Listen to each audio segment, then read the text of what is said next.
Good evening. I'm Kelda Yoon. Police were busy last night dealing with several fireworks-related incidents. It was a chaotic scene near Christie Pitts Park when revelers started shooting off fireworks at each other. Now, around the same time in downtown Oakville, several people were arrested for shooting fireworks into crowds. Dale Manukduk has the details.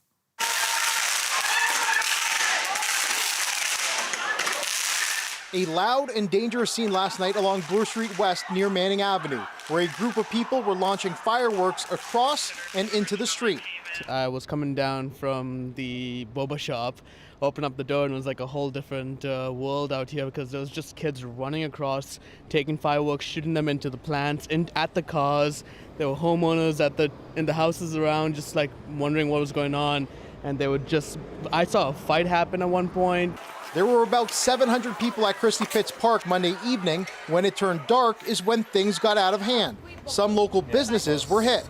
Just a bunch of kids, they start off in Christie Pitts, the fireworks, and then they get the Roman candles, and they start playing, they start trying to hit each other. It's like a game to them, it's fun, they're kids, they don't know any better.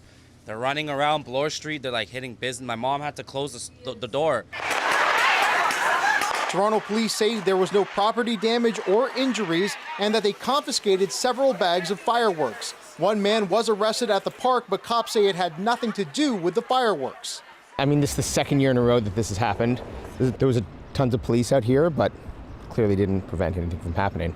A similar scene unfolded last night in downtown Oakville at Bronte Village. Halton police say that a large gathering of mainly teenagers happened at around 7:15, and that at 9:30 they created a disturbance, creating a concern for public safety. 4 males that were under the age of 18 were arrested over the course of a couple hours for firing fireworks off into crowds and at our officers.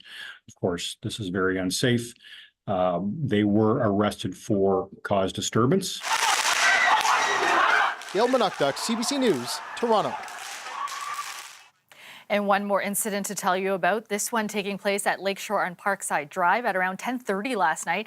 Toronto police say 2 groups of men were pointing fireworks at each other when things escalated into a fight, resulting in 2 of them being stabbed. Both were taken to hospital with non-life-threatening injuries.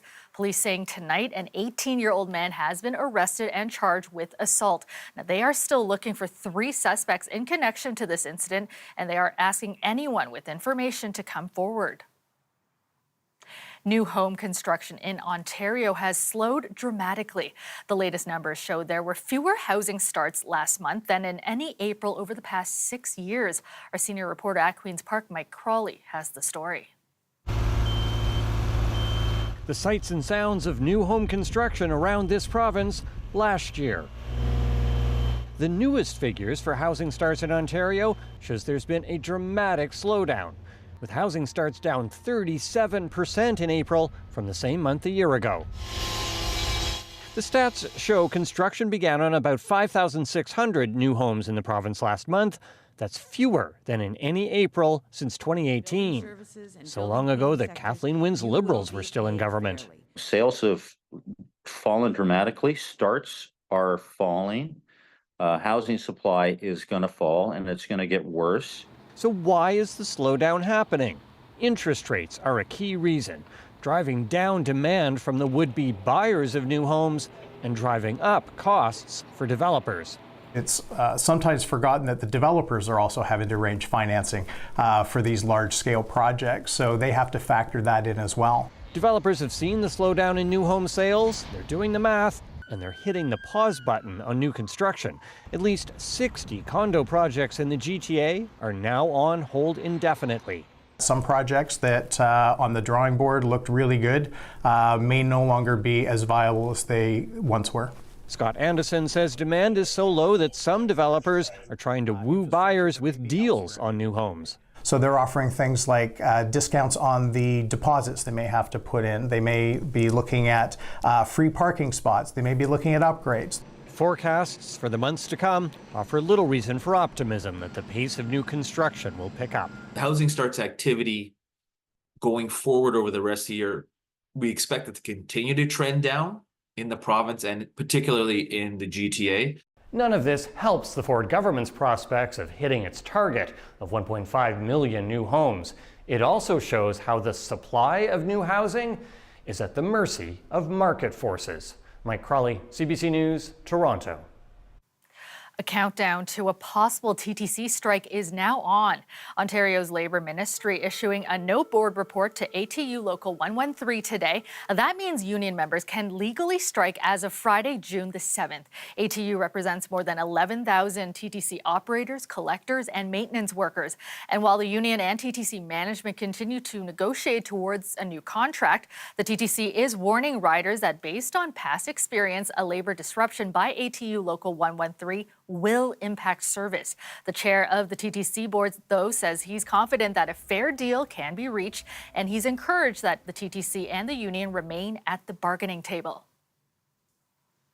A student encampment protesting against Israel's military campaign in Gaza has ended in Oshawa. Students and administrators at Ontario Tech University have come to an agreement with the university saying it will publicly post a report this fall outlining all of its financial holdings in Israel. Ali Chiasson has more. Encampment is coming down at Ontario Tech. The pro-Palestinian protesters are moving out of campus today, part of an agreement that the group reached with the university, the first such agreement in Canada. For its part, Ontario Tech has committed to an admissions process they call inclusive for Palestinians and similarly displaced students to access education. And it says they'll protect protesters from any retaliatory actions, including penalties, academic or otherwise, for staging the protest in the first place. The main demand, and the demand that's been a constant at campus protests across Canada, has to do with the university divesting from companies that benefit from Israel's actions in Gaza. That comes up in the third stipulation, where the university says, quote, it is not aware of investments in any companies that are benefiting from the current Palestinian humanitarian crisis. They do, however, commit to creating a working group that looks at best practices when it comes to university investments. I spoke with a student organizer who says they attribute their success to being realistic. It is a smaller university compared to like U of T and McGill and all those.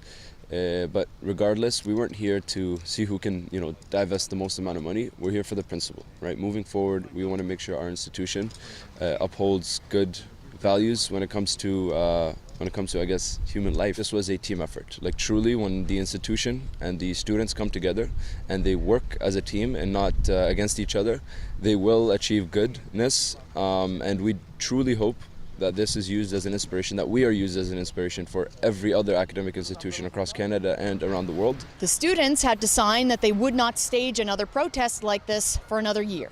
And just like that, they're gone. Each university and each campus is very different, so it's unclear who's next or what's next for the others. Ali Chiasson, CBC News, Oshawa.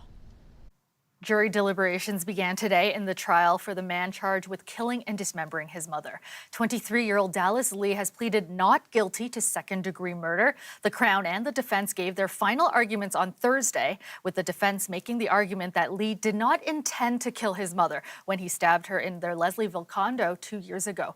They are asking for an acquittal. The Crown, meanwhile, is arguing that Lee had made deliberate decisions that resulted in his mother's death and should be found guilty as charged. A book of condolence has been set up at City Hall for late Toronto councillor Jay Robinson. She was a fierce champion of her community. They loved her, that she really cared so much for people being safe in the city, particularly on our roads. She was a very strong advocate for Vision Zero.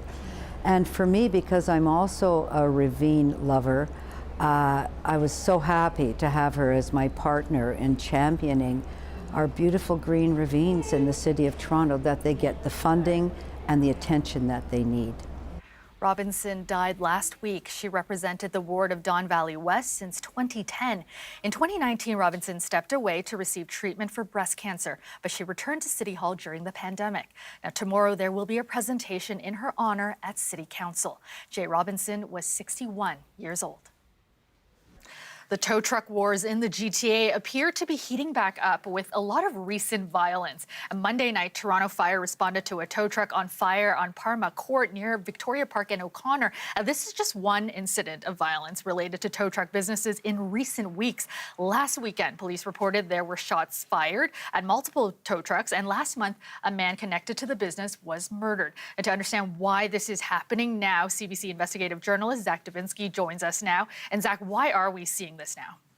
Well, the tow truck industry is an incredibly lucrative one, not necessarily because of the towing and the storage of damaged vehicles, although that does make money, but there's all these side businesses that spill out from that. So every time a vehicle is towed, it's taken to a body shop, there's repairs that need to be done, there's insurance claims that are put in, and then the people who are in the accident, they also have to put in for claims for physiotherapy, rehab, that kind of thing.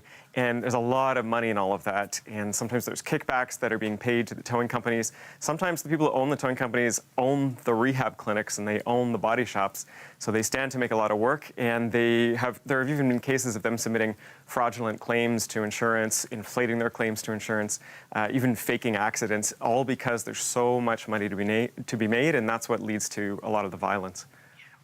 And you mentioned why there is so much violence. Can you get into more about why so much violence and crime is in the GTA's towing industry? Yeah, so if we go back historically, the police first started to notice that some pretty violent people were involved in towing, people who they think might even be associated with organized crime. As far back as 2014, there's some names that come up in a police investigation back then. Then in 2018 and 2019, police are monitoring a couple folks as a part of a guns and gangs investigation in Scarborough, and what they noticed is that a lot of people there were either affiliated with the towing industry. If you look through police records, you actually see a bunch of people's names are listed as being tow truck operators or towing company owners, or they were somehow associated with that, but they weren't from those alleged gangs either. Then there's another operation, a police operation in 2020 called Project Platinum, where they went after specifically tow companies, criminal tow companies. A lot of charges were filed, but ultimately a lot of those charges were dropped. And that had to do with some issues where the prosecutors thought that if they provided disclosure to the defense lawyers, that it might reveal who some of the confidential police informants were.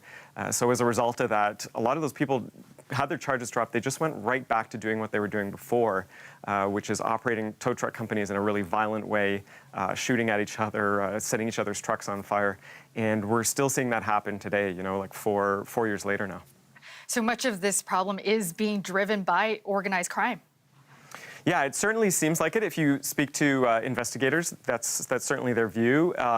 It comes down to, I guess, what is your definition of organized crime? But if you look at a lot of the charges out of that 2020 Project Platinum, certainly a lot of the criminal charges laid had to do with organized crime. They were, organized crime offenses that were alleged. But it's not the kind of traditional organized crime that we might think of in terms of, the mafia, for example.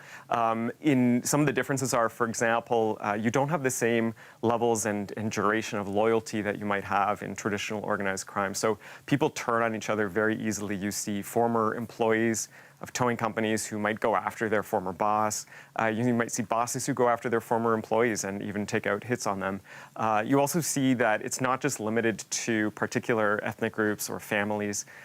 There's a lot of these towing companies, a lot of the ones that are alleged to have criminal elements, they stretch across all kinds of cultural and ethnic lines. So there's people from Italian and Turkish and Russian and European and South Asian backgrounds all associating together in some of these teams and some of these companies.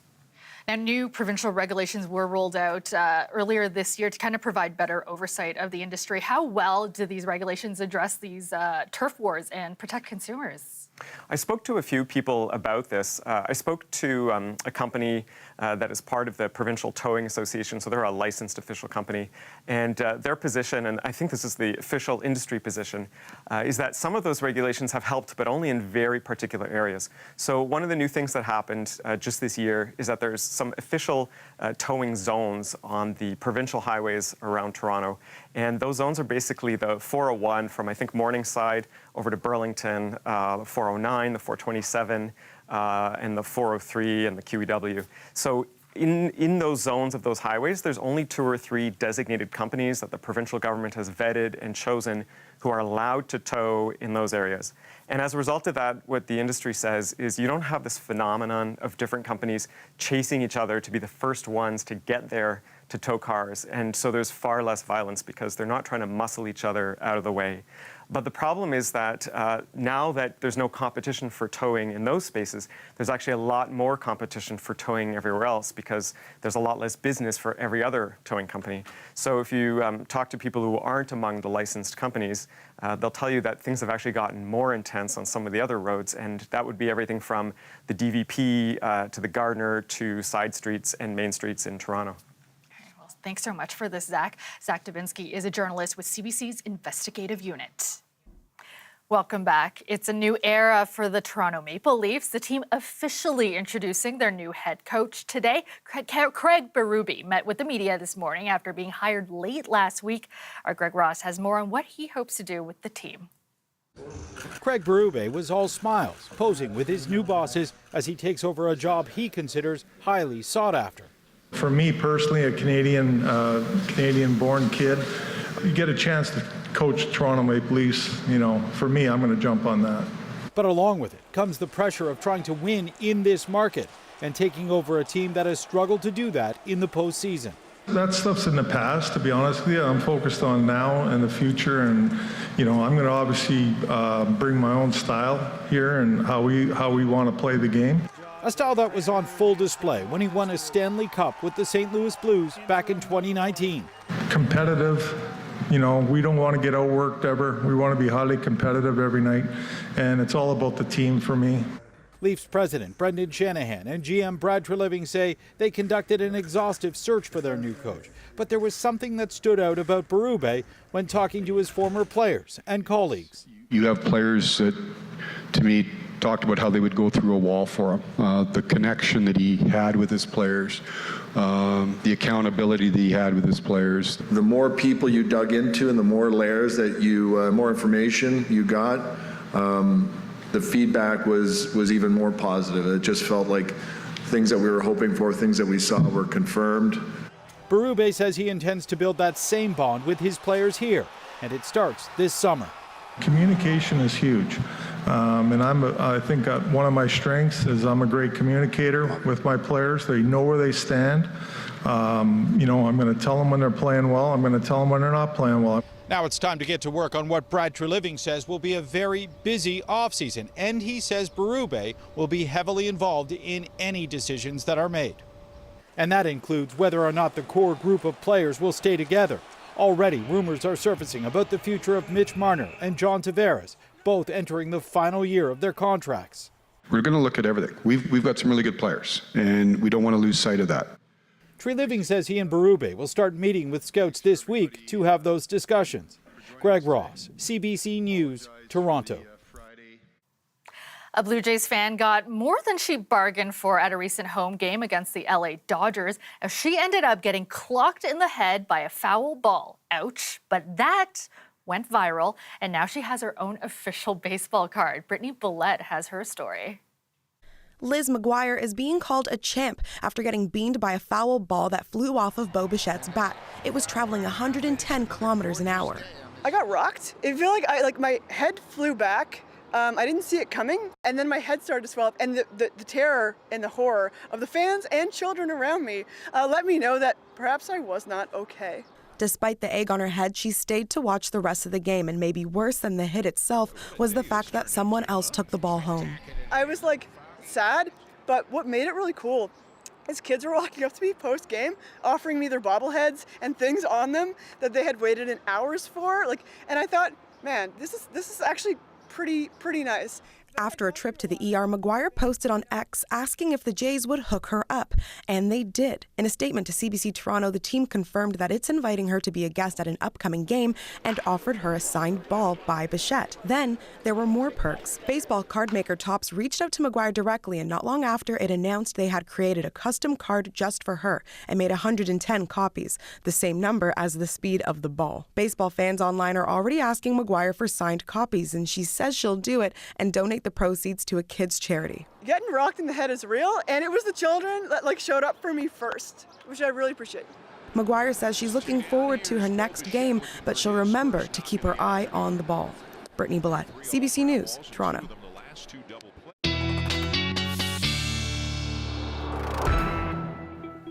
And it was a beautiful day out there today, much like the long weekend we just had. Also a hot and humid one. Let's go to Victor Paolo now with a look at the forecast. And Victor, we've been seeing some above seasonal temperatures. Well, here's your daily stats for the 21st of May, 2024. Well, your average high is 19.9 and your average low is 7.8 degrees. And if you think today was a hot day, well, in 1941, it was 32.2 degrees. And if you think it might be a little bit cooler, well, in 1967, it was as low as minus 0.6. So when you're looking at temperatures and wondering, is it a bit hotter than it normally is? Well, the answer is yes. It is quite warm right now. Now, taking a look at what is happening over the GTA when it comes to your day tomorrow, how to plan your day accordingly. Well, it's going to be quite a clear start to your day. As mentioned, we are expecting those clear skies when it comes to the overnight and as we do start our morning as well. Now, later on in towards Wednesday, we're expecting that rain to start falling close to around midday through to about supper time. So during your commute home, you could be experiencing a bit of precipitation or a lot of it. Now, we are expecting a possible chance of with winds up to 90 kilometers per hour, accompanied by rain or hail. So if you do hear that thunder roar, make sure you head straight indoors and you don't want to wait to see what's coming. Now, later on towards the overnight, when it comes to your Wednesday into your Thursday morning, it will be a clear start with not that much rain really in store. We're expecting a high pressure system to be over the GTA for your Thursday and Friday, which means it will be quite warm and not a lot of cloud cover to really protect you from any of that sun. Now, how much rain you'll be expecting on Wednesday? Well, as you see here, anywhere between 5 millimeters, potentially 7 to 10. Not a lot of rain by the time it's all said and done on Wednesday. But as you do get towards Thursday, there will be a bit of rain in towards that overnight before things clear up, but still it will be under that 10 millimeter mark. Now, as you do see when you start your morning tomorrow, it is going to be 24 degrees in Windsor, but it will be 15 degrees where we are with a clear skies and clear start to your day. Now, here's a quick look at your 3 and 5 day forecast. As mentioned, we are going to be expecting a bit of precipitation from around midday to about 6 o'clock on Wednesday, but that high pressure system comes in Thursday and Friday, giving us that beautiful sunshine. Hope you have yourselves a great night. Over to you, Calda. All right, thanks so much, Victor. And that is our show for you tonight. Thank you so much for watching. I will have your next local newscast tomorrow at 6. Have a great night, everyone.